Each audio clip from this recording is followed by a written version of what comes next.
Manned missions to space are expensive. Music. Going beyond Earth orbit even more so, for instance.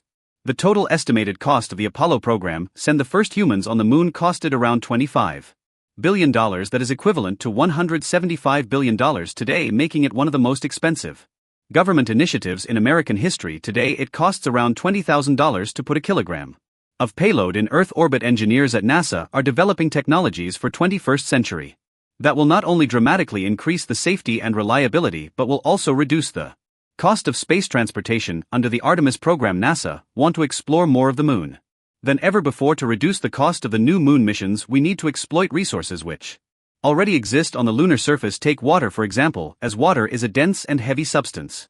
It takes a lot of energy to propel it into space, resulting to an enormous cost. However, there may be water ice present on the moon's surface near the lunar poles that, when excavated, could be melted, purified, and used for rocket fuel. So if there is water ice on the moon, how do we find it? According to Barbara Cohen, chief investigator at NASA's Goddard Space Flight Center, while there is a very good indication of ice inside the darkest and cold these craters on the moon.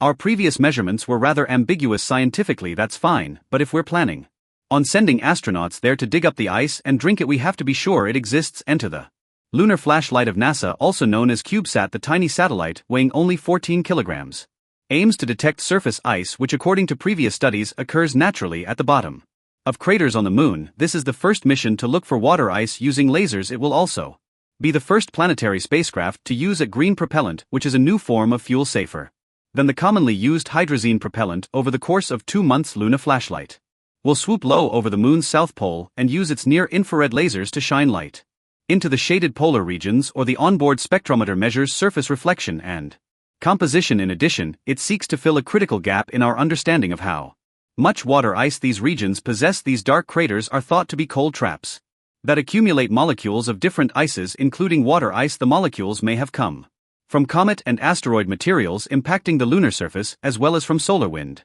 interactions with the lunar soil. With the Artemis program, humanity's return to the moon will begin with robotic missions in 2021, humans in 2024, with the goal to establish sustainable lunar exploration by the end of the decade. Then NASA will use what we learn on and around the moon to take the next giant leap, sending astronauts to Mars. Thanks for watching. Did you like this video? Then show your support by subscribing, ringing the bell, and enabling notifications to never miss videos like this. Music.